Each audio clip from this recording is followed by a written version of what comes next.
தேவையான அளவு உப்பு போட்டுக்கோங்க.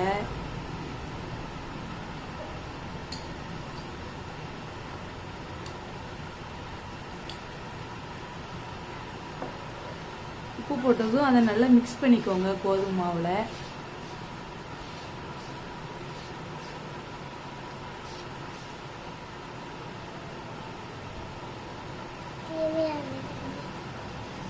தேவையான அளவு தண்ணி ஊற்றிக்கோங்க.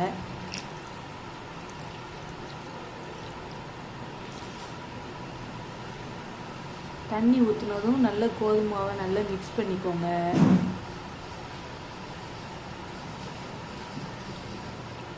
நல்லா மிக்ஸ் பண்ணி நல்லா பிணைஞ்சி உருண்டை பிடிக்கிற அளவுக்கு மாவை நல்லா பிணைஞ்சிக்கோங்க. கொஞ்சம் நெய் போட்டுக்கோங்க.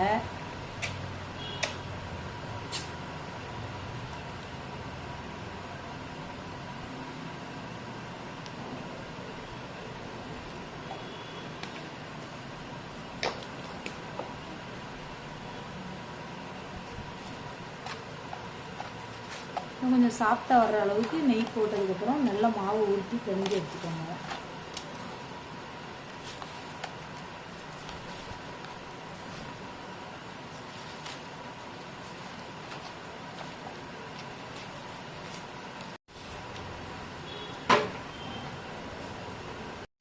இப்போ உங்களுக்கு தேவையான அளவு சப்பாத்தியை சின்ன சின்ன பீஸாக கட் பண்ணிக்கோங்க. நாங்கள் சின்ன சின்னதாக கட் பண்ணியிருக்கேன். உங்களுக்கு தேவையான அளவுக்கு நீங்கள் கட் பண்ணிக்கோங்க.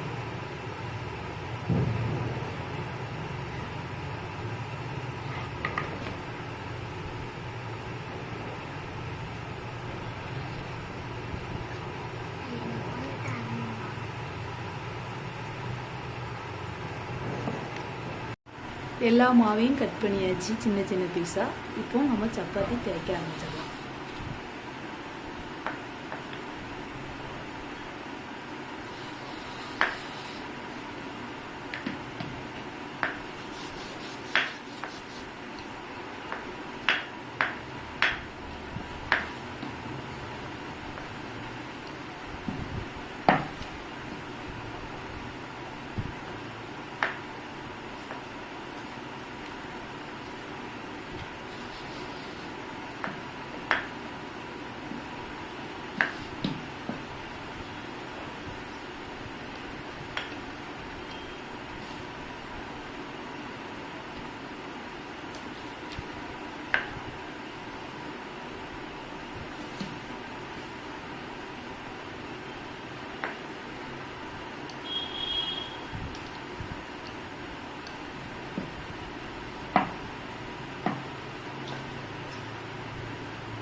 குருமா செய்கிறதுக்கு தேவையான பொருட்கள்: எண்ணெய், கடலை எண்ணெய் எடுத்துக்கோங்க.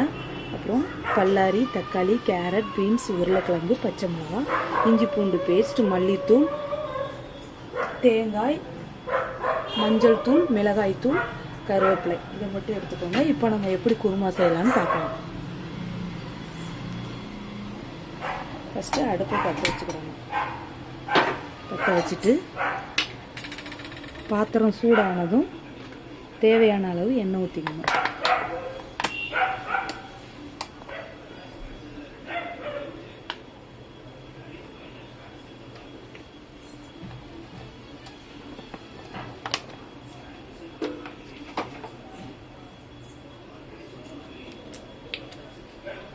தேவையான அளவு எண்ணெய் ஊற்றிட்டு எண்ணெய் சூடானதும் சோம்பு போட்டுக்கிடணும்.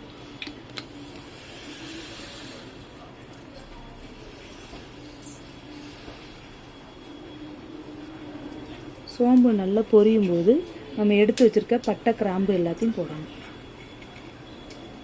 கிராம்பு வெடிக்கும், கொஞ்சம் தள்ளி நின்று போட்டுக்கோங்க. அடுத்து இஞ்சி பூண்டு பேஸ்ட் போடணும். அடுப்பை கொஞ்சம் சிம்மில் வச்சுக்கோங்க.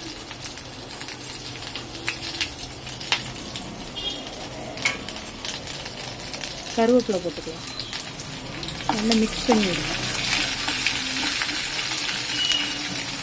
அப்புறம் நம்ம நறுக்கி வச்சுருக்கிற பல்லாரி, தக்காளி எல்லாம் ஒன்று ஒன்றா போட்டு நல்லா வதக்கணும்.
காய் நல்லா வேகிற வரைக்கும் நல்லா உப்பு போட்டு வேக விடுங்க. நல்லா கிண்டிக்கிட்டே இருங்க. காய் நல்லா வெந்துக்கிட்டு இருக்கும்போது இதில் கொஞ்சம் மஞ்சள் தூள் போடணும். மஞ்சள் தூள் 1 ஸ்பூன், மிளகாய் தூள் 1 ஸ்பூன். ஆல்ரெடி ஒரு பச்சை மிளகாய் போட்டிருக்கோம், அதனால் கொஞ்சம் மிளகாய் தூள் கம்மியாகவே போட்டுக்கலாம். மல்லித்தூள் 1 ஸ்பூன் போட்டு நல்லா மிக்ஸ் பண்ணி விடுங்க. கொஞ்சம் மசாலா வாசம் பொடி வாசம் போனதுக்கப்புறம் 2 டம்ளர் தண்ணி ஊற்றி வேக விடணும்.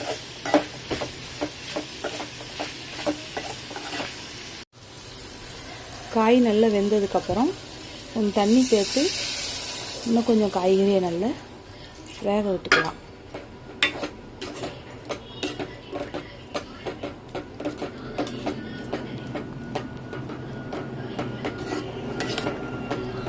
காய் இங்கே வெந்துக்கிட்டு இருக்கும்போதே நம்ம உங்கள் தேங்காய் பேஸ்ட்டு ரெடி பண்ணிடலாம். கொஞ்சம் தேங்காய், கொஞ்சம் கசகசா, முந்திரி, கொஞ்சம் பொட்டுக்கடலை, இது கொஞ்சம் பேஸ்ட்டை அரைச்சி குருமாலாம் சேர்த்துக்கலாம். காய் வேகிறதுக்குள்ளே சேர்த்துடலாம். பிரிச்சானு எடுத்து பார்த்துக்கோங்க. காய் இன்னும் லைட்டாக வேகலை. குருமா நல்லா கொதிக்கட்டும். கொதித்ததும் நம்ம அரைச்சி வச்சுருக்கிற தேங்காய் பேஸ்ட்டு, தேங்காய் முந்திரி எல்லாம் பேஸ்ட்டு அரைச்சி வச்சுருக்கோம்ல, அதை போடணும். காய் நல்லா வேகட்டும். நல்லா காய் வெந்துருச்சு குருமாவில். இப்போ நம்ம அரைச்சி வச்சுருக்க பேஸ்ட்டு போடுறோம். தேங்காய் பேஸ்ட்டு போடுறோம். நம்ம பொட்டுக்கடலை முந்திரி சேர்த்ததுனால தேங்காய் பேஸ்ட்டு நல்லா கட்டியாக இருக்குது. கொஞ்சம் தண்ணி ஊற்றிக்கணும்.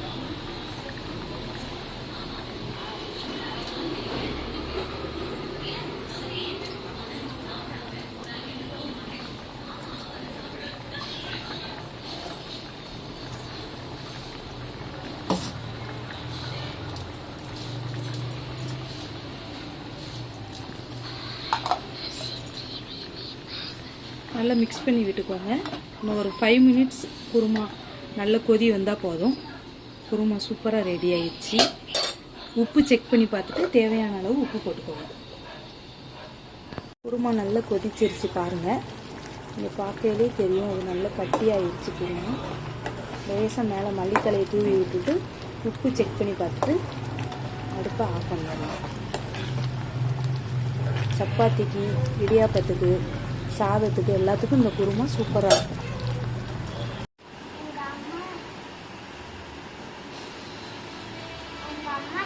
அம்மா